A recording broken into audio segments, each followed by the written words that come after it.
नमस्कार दोस्तों, स्वागत है आपका एग्ज़ाम गुरु के यूट्यूब चैनल पर।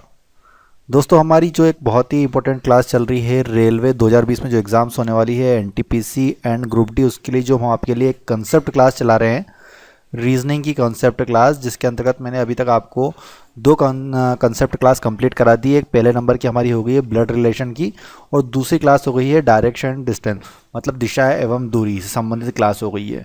ब्लड रिलेशन मतलब रक्त संबंधी जितने भी प्रश्न पूछे जाते हैं, और दिशा एवं दूरी से जितने भी संबंधित प्रश्न पूछे जाते हैं उनकी क्लास हम कंप्लीट कर चुके हैं। और आज मैं आपके लिए तीसरे नंबर की क्लास लेके आया हूँ, वर्णमाला मतलब अल्फ़ाबेट से रिलेटेड क्लास।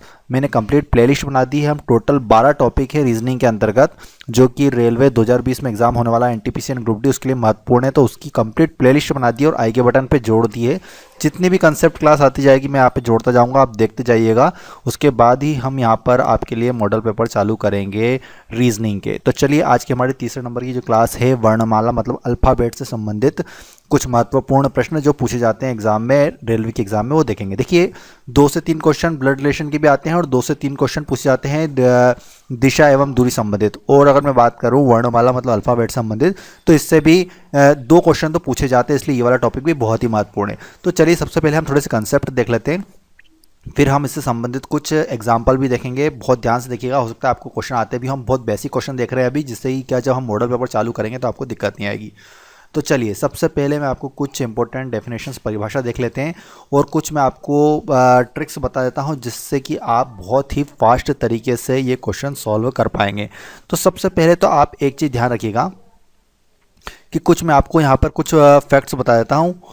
सबसे पहले ए से लेकर जेड तक अगर मैं बात करूं, जो अल्फ़ाबेट होते हैं ए से लेकर जेड तक, वो आप ध्यान से रखिए कि उनके नंबर याद कर लीजिए। नंबर से मेरा संबंध है, जैसे कि मैं बात करूं, मैं यहाँ पे लिख देता हूँ आपको A B C D E F G H I J K L M N O P Q R S T U V W X Y Z. आपको इनके नंबर याद रखना है। आप एग्ज़ाम में इनको लिखकर इनके नीचे नंबर भी लिख सकते हैं और उसके बाद सॉल्व कर सकते हैं, लेकिन इससे आपको बहुत टाइम लगेगा। तो आप इनके नंबर एक बार याद रख लीजिए, जैसे कि एक 1 2 3 4 5 6 7 8 9 10 11 12 13। जो मैंने एम तक लिखे हैं, तो एम तक मेरा 13 कंप्लीट हो गया है। तो ये मेरा फर्स्ट हाफ हो गया है। और उसके बाद एन से अगर चालू करूँगा तो 14 15 16 17 18 19 20 21 22 23 24 25 26 जेड तक 26। तो ये आपको नंबर, अगर आप किसी भी नंबर का, अगर मैं बोलूँ आपसे कि एस का नंबर बताइए, तो आपको जल्दी से क्लिक करना चाहिए। इसका नंबर क्या होगा वो फटाफट क्लिक करना चाहिए। अगर मैं आपको पूछूं एफ का नंबर क्या होगा, तो आपको पता होना चाहिए एफ का नंबर 6 होगा। तो इस तरह अगर आप कंटेस्ट कर लेते हैं तो क्या होगा कि आप एग्जाम में क्वेश्चन बहुत तेजी से सॉल्व कर पाएंगे। तो चलिए, अब हमने आपको एक और चीज़ आप ध्यान रखिएगा कि वोवेल्स जो होते हैं ए ई आई ओ यू, ये 5 वोवेल्स पाए जाते हैं इंग्लिश अल्फ़ाबेट के अंतर्गत। इससे संबंधित भी क्वेश्चन पूछे जाते हैं। तो चलिए, अब हम कुछ महत्वपूर्ण क्वेश्चन देख लेते हैं, और उसी के अंतर्गत मैं आपको बताऊंगा कि क्वेश्चन को सॉल्व कैसे करना है और इन ट्रिक का यूज़ कैसे करना है। चलिए दोस्तों, तो पहला प्रश्न हमारा आ गया आपके सामने।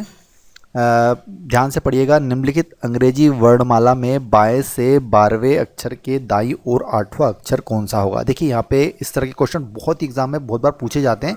आपको पूरे अल्फ़ाबेट्स दे दी जाते हैं अंग्रेजी वर्णमाला के, और उसमें से पूछा जाता है आपसे कि बाएं से दाएं से। तो सबसे पहले आपको पता होना चाहिए कि बाएं दाएं होता क्या है। यहाँ पर पूछा गया है कि अंग्रेजी वर्णमाला में बाएं से 12वें अक्षर के दाईं और 8वां अक्षर कौन सा होगा। तो अंग्रेजी वर्णमाला के बाएं से 12 होता है। अब बायां किधर होता है, तो ये याद रखिएगा, इधर बायां होता है और इधर होता है अपना दायां। तो बाएं से 12, तो ये बायां इधर होता है, तो इधर से हमको काउंट करना है, इधर से 12वें नंबर का अल्फ़ाबेट हमको लेना है। तो मैं आप काउंट करूँगा 1 2 3 4 5 6 7 8 9 10 11 12, 12वें नंबर का। तो अब 12वें नंबर का अल्फ़ाबेट क्या हो गया हमारा, एल हो चुका है। अब जो 12वें नंबर का अल्फ़ाबेट है एल, उसके दाएं ओर 8वां अक्षर। तो अब इस एल के दाएं ओर देखिए, एल के दाएं ओर, एल का दायां और बायां आप समझिए पहले। तो एल का दायां किधर होगा, एल का दायां इधर होगा और एल का बायां इधर होगा। तो एल के दाएं ओर 8वां अक्षर, तो एल के दाएं ओर मतलब 8वां अक्षर। 1 2 3 4 5 6 7 8, तो क्या होगा, टी होगा। तो सबसे पहले हमने क्या करा कि बाएं से 12वां अक्षर निकाला, जो कि एल था हमारा, और उस एल के दाएं और 8वां अक्षर निकाला। तो वो कौन सा है हमारा, टी। मतलब इसका जो आंसर होगा, फाइनली आंसर क्या होगा, टी होगा। तो जो क्वेश्चन में पूछा गया है कौन सा होगा अंग्रेजी वर्णमाला का कौन सा अक्षर होगा, तो वो टी होगा, जो कि बाएं से 12वें अक्षर के दाएं ओर का 8वां अक्षर है। इस तरह के क्वेश्चन एग्जाम में पूछे जाते हैं। चलिए नेक्स्ट क्वेश्चन देखते हैं। देखिए इस तरह के क्वेश्चन भी एग्जाम में पूछे जाते हैं। ये दूसरे तरह का क्वेश्चन है, उससे थोड़ा सा डिफरेंट है। हम यहाँ पर बेसिकली कुछ टाइप के क्वेश्चन देखेंगे हम, जो जिस टाइप के क्वेश्चन एग्जाम में पूछे जा सकते हैं। देखिए क्वेश्चन को पहले समझिए आप। यदि बॉक्सेस में 2 अक्षर ऐसे हैं जिनके बीच यहाँ उतने ही अक्षर हैं जितने कि अंग्रेजी वर्णमाला में इनके बीच होते हैं, तो बताइए कि उन 2 अक्षरों में से कौन सा अक्षर अंग्रेजी वर्णमाला में पहले आता है। बहुत बढ़िया। सबसे पहले हम देखते हैं, यहाँ पर पूछा गया है, हम लिख लेते हैं यहाँ पर BOXES। तो यहाँ पर 2 अक्षर ऐसे हैं, जो 5 अक्षर यहाँ पर दे रखे हैं, इनमें से 2 अक्षर ऐसे हैं जिनके बीच उतने ही अक्षर हैं जितने कि अंग्रेजी वर्णमाला में होते हैं। तो हमको उनको डिफाइन करना है कि वो कौन से हैं। देखिए तो देखिए यहाँ पर मुझे दिख रहा है बी और ई। अगर मैं बी और ई को लिखूं तो BCDE अंग्रेजी वर्णमाला में ऐसा क्रम होता है। तो बी और ई के बीच कितने होते हैं, C और D होते हैं। यहाँ पर भी O और X है, मतलब कौन से हमारे 2 अल्फ़ाबेट्स हैं, बी और ई हमने निकाल लिए हैं।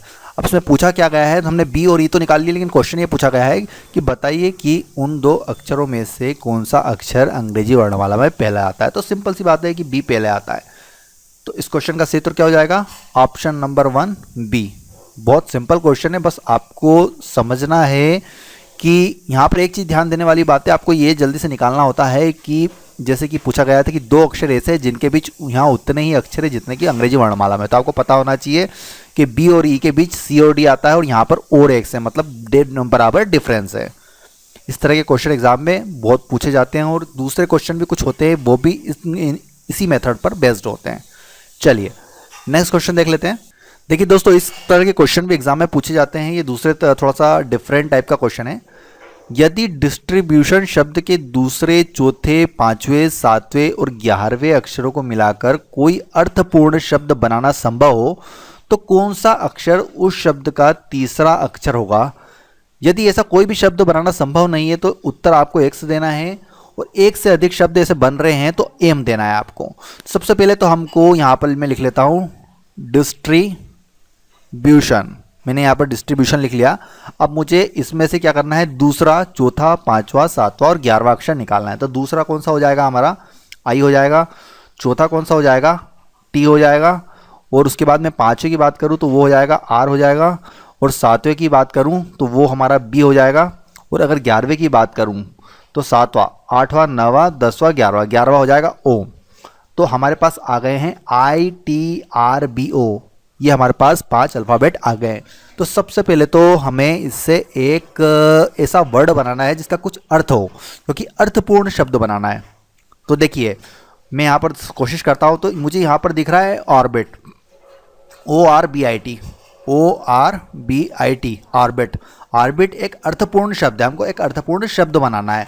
अब उसमें पूछा गया है कि अगर अर्थपूर्ण शब्द बनाना तो कौन सा अक्षर उस शब्द का तीसरा अक्षर होगा। तीसरा अक्षर इसमें बताना है हमको। तो तीसरा अक्षर कौन सा है, पहला, दूसरा, तीसरा। तो तीसरा कौन सा है, बी है, मतलब ऑप्शन नंबर 1 इस क्वेश्चन का सही उत्तर हो जाएगा। वेरी सिंपल क्वेश्चन है, आपको बस लैंग्वेज समझनी है क्वेश्चन की और सॉल्व करना है।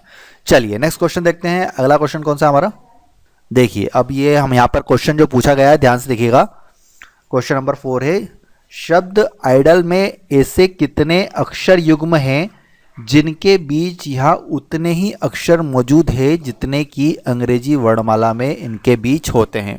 देखिए बहुत ही सिंपल क्वेश्चन है और इस तरह के क्वेश्चन एग्जाम में पूछे जाते हैं 100%। मैं लिख लेता हूँ यहाँ पर IDEAL, हमने यहाँ पर लिख लिया है IDEAL। अब मुझे यहाँ पर देखना है कि कितने ऐसे अक्षर युग्म, मतलब ऐसे जोड़े कितने हैं अक्षरों के जिनके बीच उतने ही अक्षर मौजूद है जितने कि अल्फ़ाबेट में होते हैं। जैसे कि हमने ABCDE लिखा है, तो A और E के बीच कितने हैं। अगर मैं बोलूँ यहाँ पर 3 है तो यहाँ भी 3 होना चाहिए। तो अगर मेरे को सबसे पहले मैं I से देखता हूँ, यहाँ से शुरू हम यहाँ से करेंगे I से। तो I और D में देखेंगे क्या हो रहा है, क्या पूर्ण ये नहीं हो रही है। I के E में देखेंगे नहीं हो रही है। I से A में देखेंगे, I से L में देखेंगे। तो ऐसे हम सबको फिर D से कंपेयर करेंगे सभी वर्ड को, फिर E से कंपेयर करेंगे, फिर A से, फिर A। तो अगर मैं D से कंपेयर करूं तो D और E, आपने अंग्रेजी वर्णमाला में देखा होगा, और D और E साथ में आते हैं और इनके बीच बराबर स्पेस है जितना कि इस वर्ड के अंतर्गत है। तो पहला युग्म तो हमारे पास एक मिल गया। तो यहां पर क्या पूछा गया है कि कितने युग्म है। अगर मैं डी को ए से करूं तो ए और डी के बीच कितने, यहां पर एक है और यहां पर ए और डी के बीच कितने हैं, दो है, तो ये वाला भी नहीं आएगा। डी और एल की बात करूं तो ये भी गलत है। वैसे ही हम ई डी, ई ए या फिर ई एल की बात करें, ए ई की बात करें तो ये भी नहीं हो पाएगा, क्योंकि ए और ई के बीच 3 अल्फाबेट्स होना चाहिए। अगर ई और एल की बात करूं तो ये भी नहीं है। मतलब हमारे पास कुल मिलाकर एक ही जोड़ा आ रहा है, वो है डी और ई का। मतलब इस क्वेश्चन का सही उत्तर होगा ऑप्शन नंबर 2, एक ही ऐसा जोड़ा है जिसके बीच उतने ही अक्षर मौजूद है जितने की अंग्रेजी वर्णमाला के बीच होते हैं। इस तरह के क्वेश्चन भी एग्जाम में पूछे जाते हैं। ये एक अलग टाइप का क्वेश्चन था। चलिए नेक्स्ट क्वेश्चन देखते हैं। चलिए दोस्तों, अब हमारा एक नया टाइप का क्वेश्चन आया है। नीचे दी गई अक्षरों और संख्याओं की व्यवस्था में पहले सभी संख्याओं को अवरोही क्रम में लगाया जाए, फिर सभी अक्षरों को वर्णमाला के क्रम में लिखा जाए, तो इस नई व्यवस्था में किस अक्षर संख्या का बाएं से 11वें तत्व के बाएं चौथा स्थान होगा।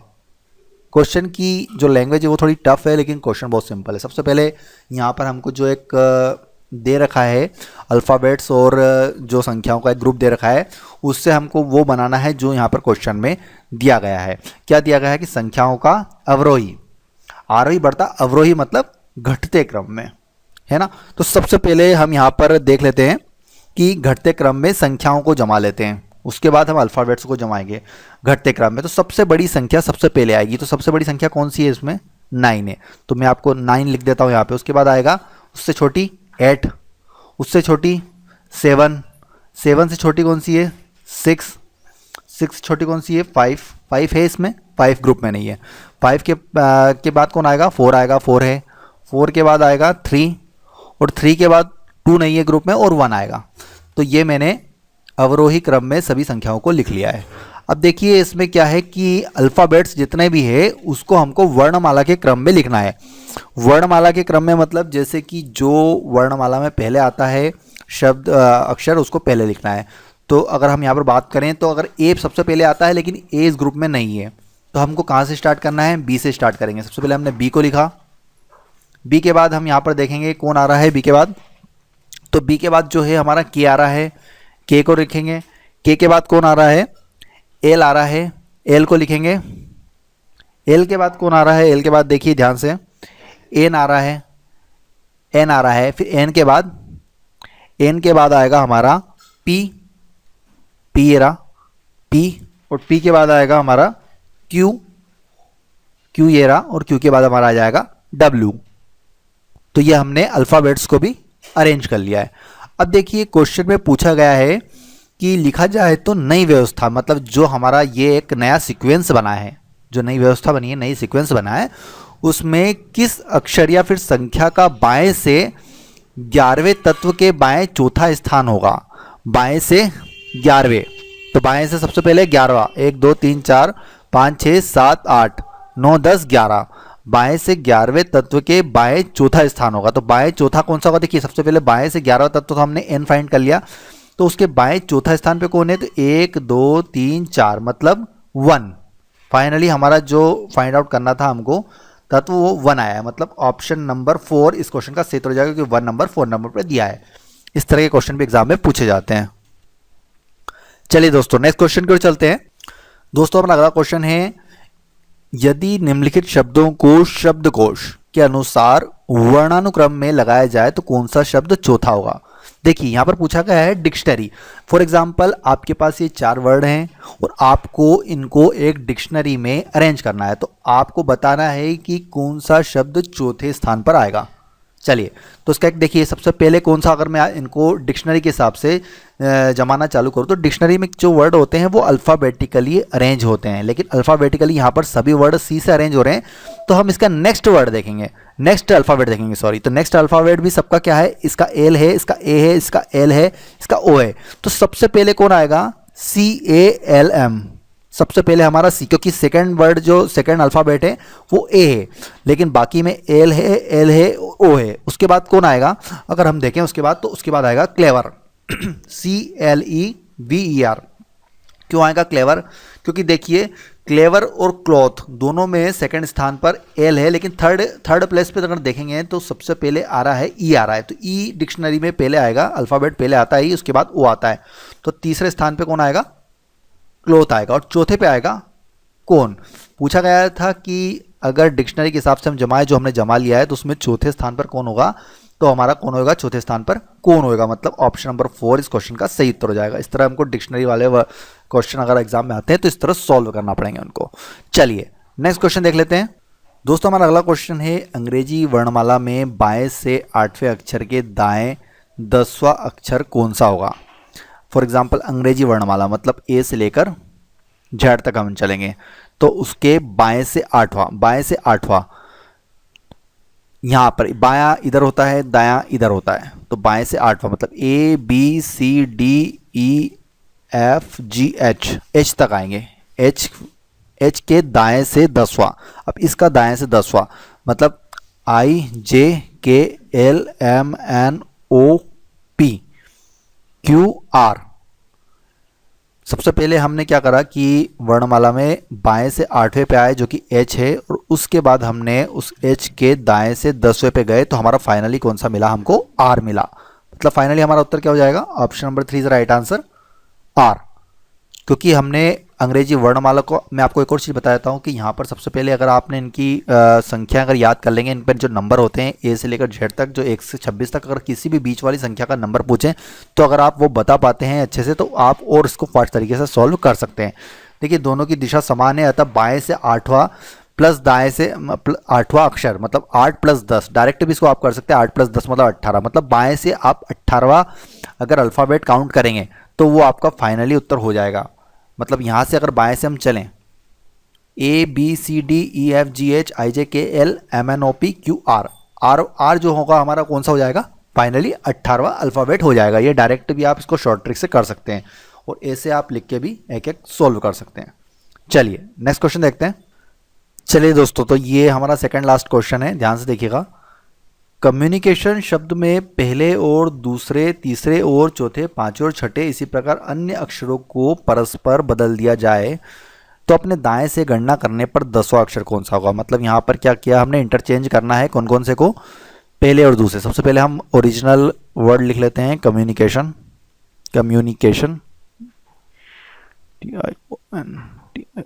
है ना।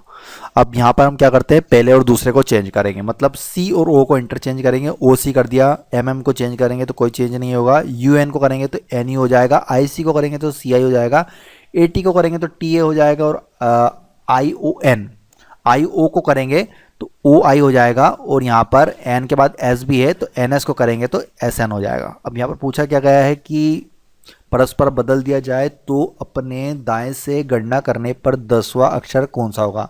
दाएं से गणना करना अपने को, मतलब ये देखिए इधर साइड होता है अपना बायां और इधर होता है अपना दायां, तो दाएं से गणना करने पर 10वां अक्षर कौन सा होता है? तो 10वां देखिए 1 2 3 4 5 6 7 8 9 10, 10वां जो हमारा अल्फ़ाबेट आ रहा है वो कौन सा आ रहा है? एन आ रहा है। मतलब इसका सही उत्तर क्या हो जाएगा? ऑप्शन नंबर 2 सही उत्तर हो जाएगा, जो कि एन दे रखा है। इस तरह के क्वेश्चन भी एग्जाम में पूछे जाते हैं, बहुत सिंपल होते हैं। चलिए नेक्स्ट देख लेते हैं आप।